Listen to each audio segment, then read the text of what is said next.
Well, hello again. I wanted to get back to you on your process speeches and give you some feedback on that and go over how you did on some of the other things. But first, let me start with a couple of key points.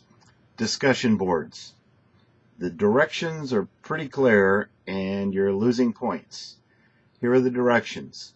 You must respond to the question by Wednesday night at 11:59 p.m. If you respond after that time, you can't get all the credit that's available. You're probably going to lose 5 points for not responding on time. Next point, do not respond before Thursday morning to anyone else's previous posting. Got it? It says it, but you got to read it. So this means that you don't respond to anyone's posting until they've all posted. So as a result, then after they all post, you read everybody's responses, you pick one to respond to, and you do that sometime between Thursday morning and the following Sunday at 11:59 p.m. First deadline, Wednesday at 11:59 p.m. Second deadline, Sunday at 11:59 p.m. Pretty easy. All right. When we send out the notification about looking at these videos, it says you must notify me that you viewed the video in its entirety. Many of you are not doing that. Those are all little bitty details that are going to bite you, because when we start looking at the grades at the end of the class and you got a few points shy of the next highest grade and you haven't done any of the videos, then I've got no reason to reward you. If you're a few points shy and you've done all the videos, you responded to everything on good time, and you've got pretty much all the available points that you could possibly get in the discussion board, I will kick you up a letter grade. Okay, minor points, but let's get to it. Now, the process speech. The process speech, according to the directions, had to do with, and I'm going to put this a little bit in my own words, a process speech is a kind of chronological speech.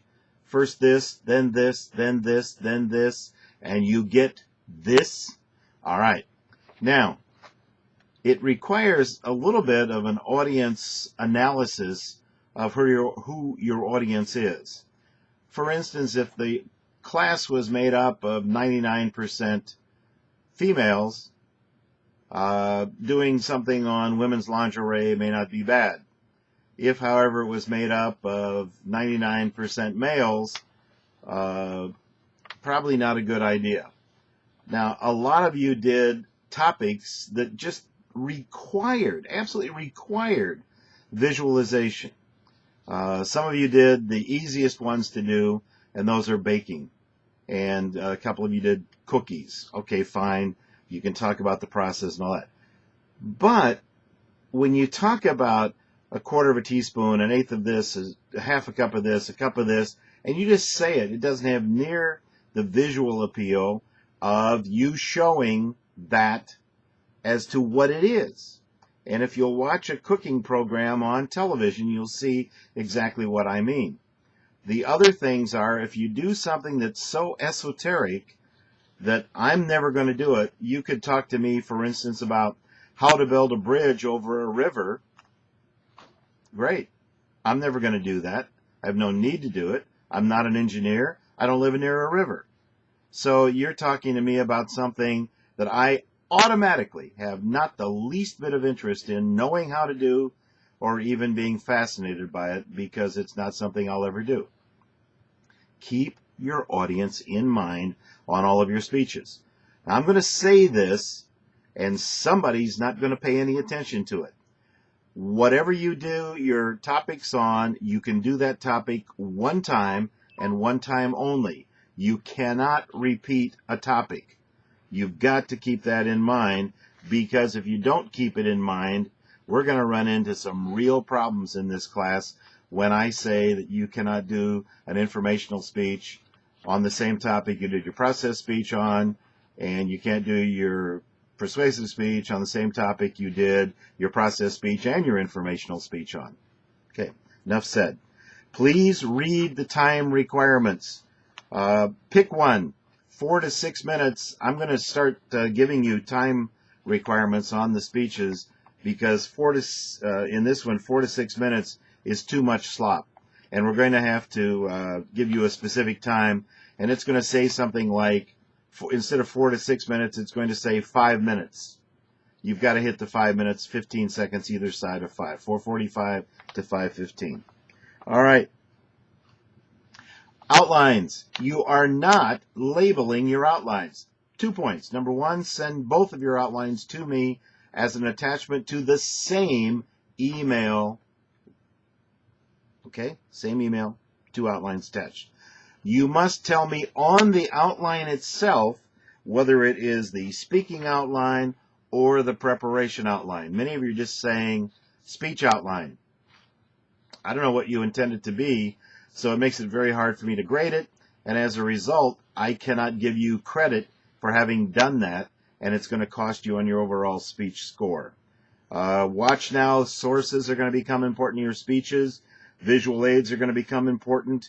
Could have used a lot of visual aids in the speeches you just did.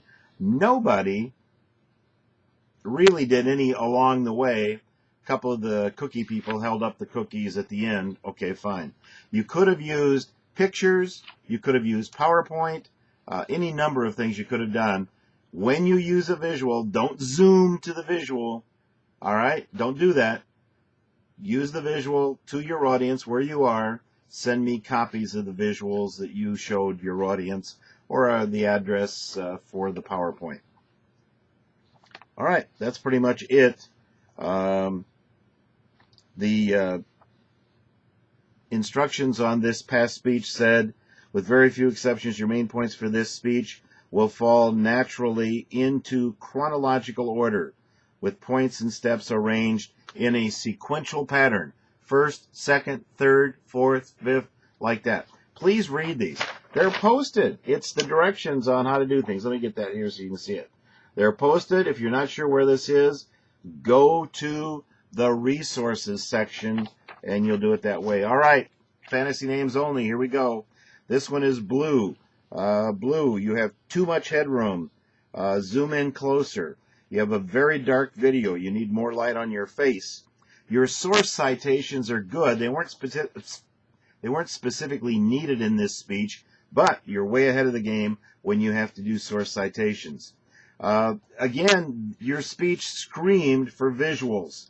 This is hard to follow because you jump from point to point, but it's difficult to follow. And it was a very, very abrupt ending. You need a closer of some kind. And finally, let me urge you to try doing this at home because you'll never know how much fun it can be until you do it. Watch your uhs and ums, okay? Label your outlines. Label your outlines. Label your outlines. There we go. Harmonica, you need to make sure your outlines, this is for everybody. Outlines are to be in Arial, that's the type font, Arial 12 point. Nothing else. I'm an old guy. I can't read that little bitty tiny type. All right. You turned the camera off after you introduced your audience. Never, but never, but never. That just tells me that the audience, you filmed them at a different time and they weren't even there when you gave the speech. Never turn your camera off once you start the audience introductions. And I got to tell you, it's real easy to tell. For one, your video changed colors when you went from the audience introductions to when you started to speak. Stand still when you're speaking. Shoot straight in. The camera and the eyes are on the same level, not shooting up so that you're actually looking down when you're speaking. I can't begin to visualize what you were speaking about. This screams for visuals. It's far too complicated to visualize without pictures or visuals. You had a very abrupt ending. Let the camera run for a few seconds after you finish. So you say, and I appreciate you listening to me talk about this incredible subject. Now turn your camera off. Pretty easy. Okay. You have T. I'm going to go T, the store, instead of to. Watch the tisk. You have a real tendency, and you do this a lot in your speech, to elongate words. To elongate words. You're going to someplace and you're going to do something. You're going to get to something. You're going to need to go somewhere. And you're going to go to the store. Now, maybe you don't go quite that far, but listen to your speech. Do not elongate words. Next up is jelly bean. Jelly bean, label your outlines. Stand still. You have too much headroom in your camera shot. Smooth out your words. You punch words randomly. So you're going along, and then all of a sudden you pitch a certain word, and then it just, smooth it out. Each word has pretty much the same importance. Don't get lost in your own outlines. You did that. You want to make sure that that doesn't happen. This needed visuals. Think TV versus radio. May have been an interesting radio program, but that's why we have visuals. And you had a visual thing, and you weren't doing it. You also want to be careful about bouncing your shoulders. And you had a very interesting line, something along the line of, you probably want to preheat your oven. Well, I kind of guess you would. Okay, next up is Bishop. Bishop, you have a very nice speaking style. Label your outlines. Shoot tighter. You're still shooting into bright lights. Establish your credibility from the get-go. Why are you doing this speech on this topic? Clean up your outlines to format them as required. Even without visuals, this was a very well done speech. You did scream for seeing what you were talking about, at least one example, and it was hard to tell whether you were saying rat or rap. Rat or rap. All right? And also watch the tisk. But, good job. And then finally, Dukester, nice appearance. You're shooting up into your face. Shoot straight in. You need to shoot tighter. You means too much headroom. Don't rely so heavily on your script. It's very distracting. You're actually reading almost word for word what you're doing.